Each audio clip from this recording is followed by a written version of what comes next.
Bismillahirrahmanirrahim. Assalamualaikum warahmatullahi wabarakatuh. Alhamdulillah, wassalatu wassalamu ala rasulillah, sayyidina Abi Abdillah. Asyhadu an la ilaha illallah wahdahu la syarikalah, wa asyhadu anna Muhammadan abduhu wa rasul allazi la nabiyya ba'da. Pemirsa Assalam TV yang dirahmati Allah Subhanahu wa taala. Suatu ketika Rasulullah Shallallahu alaihi wasallam sedang duduk-duduk bersama para sahabat muhajirin. Kemudian Rasulullah SAW bersabda kepada kaum muhajirin, "Ya ma'saral muhajirin, in istalibtum an a'udzubillahi an tudrikuhunna." Wahai kaum muhajirin, ada 5 perkara, jika kalian berada pada 5 perkara ini, maka aku berlindung kepada Allah. A'udzubillahi an tudrikuhunna. Aku berlindung kepada Allah dari hal tersebut. Apa 5 perkara itu? Kata Nabi, yang pertama adalah lam yadhil fahisyata fi qaumi.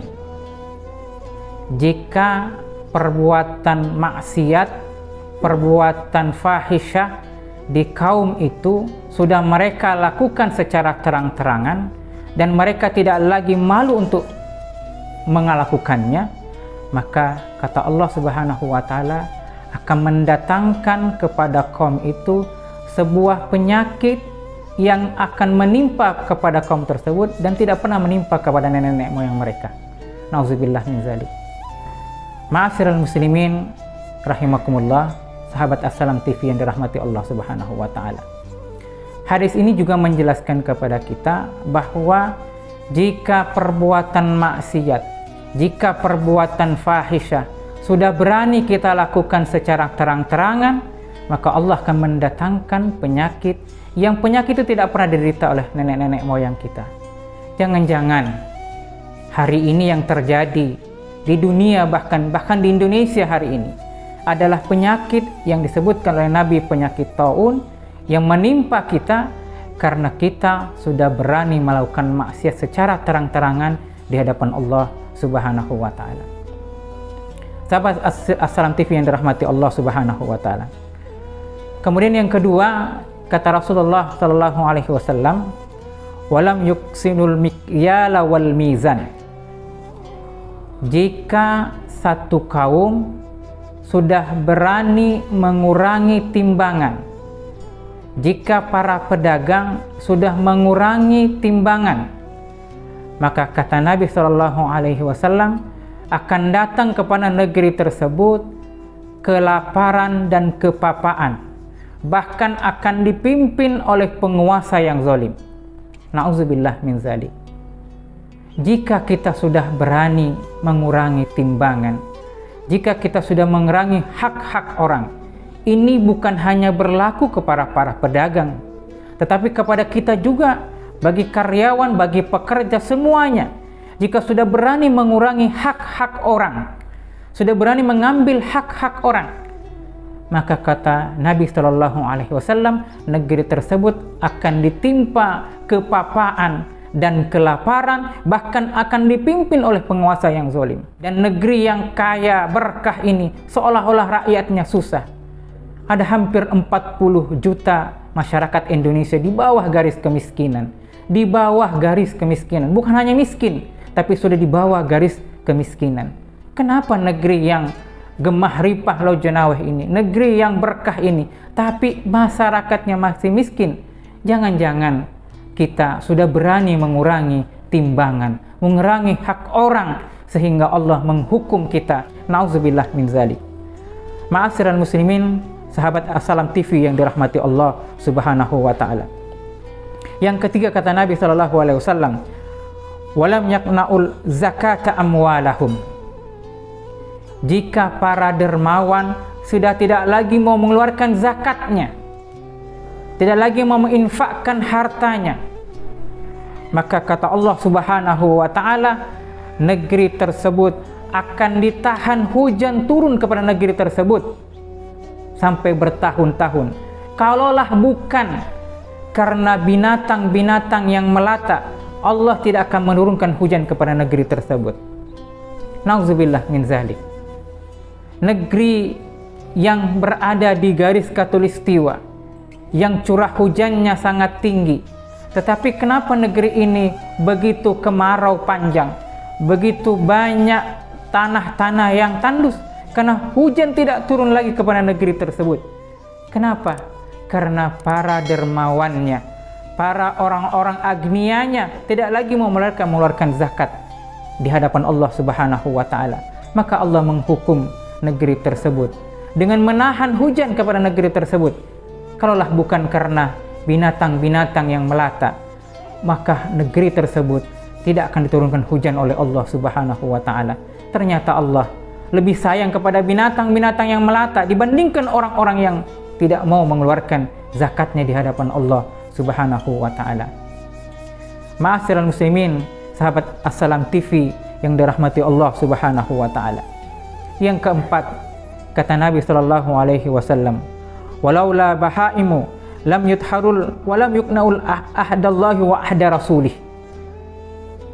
Jika mereka sudah berani melanggar janji-janjinya kepada Allah dan kepada Rasulullah sallallahu alaihi wasallam, apa janji kita kepada Allah dan apa janji kita kepada Rasulullah sallallahu alaihi wasallam?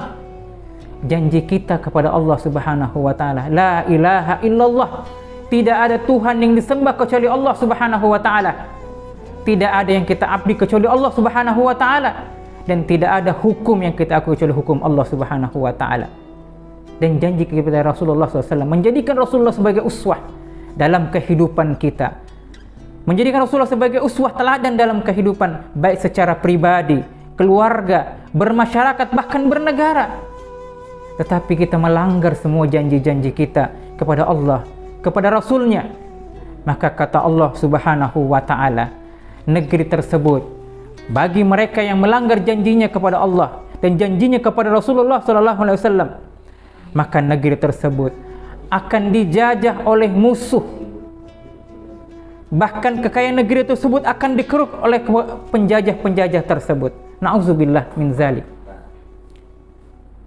Hari ini kita merasakan seolah-olah negeri kita terjajah oleh musuh-musuh, oleh orang-orang di luar negeri kita. Kekayaan kita dikeruk oleh bangsa-bangsa lain. Kita punya tambang emas, Freeport namanya, hari ini dikeruk oleh bangsa lain, diambil oleh bangsa lain. Kita punya uranium yang begitu luar biasanya, hari ini dikeruk oleh bangsa lain. Kenapa bangsa ini punya kekayaan, punya kehebatan, tetapi dijajah dan dikuasai oleh bangsa-bangsa lain? Karena kita melanggar janji ahdallahi wa ahda rasulih. Kita melanggar janji kita kepada Allah dan kepada Rasulullah sallallahu alaihi wasallam. Ma'asyiral muslimin, sahabat Assalam TV yang dirahmati Allah Subhanahu wa taala. Yang terakhir, kata Rasulullah sallallahu alaihi wasallam, apabila kita tidak lagi menjalankan kitabullah wa sunnati, para pemimpin-pemimpin kita tidak menjalankan hukum-hukum Allah di dalam Al-Quran dan sunnahnya, maka negeri tersebut akan terjadi permusuhan dan pertumpahan darah di antara mereka. Di antara kalangan masyarakat akan terus terjadi percekcokan karena mereka tidak menjalankan kitabullah dan sunnah Rasulullah SAW dalam kehidupan berbangsa, bernegara. Sahabat Assalam TV yang dirahmati Allah Subhanahu wa taala. Kejadian-kejadian dalam hadis ini seolah-olah sama dengan apa yang terjadi di negeri kita hari ini. Maksiat sudah di mana-mana. Kemudian merajalelanya pengurangan-pengurangan timbangan dan kecurangan-kecurangan di mana-mana. Bahkan penguasa-penguasa mengacuhkan Al-Quran, bahkan mereka menginjak-injak Al-Quran.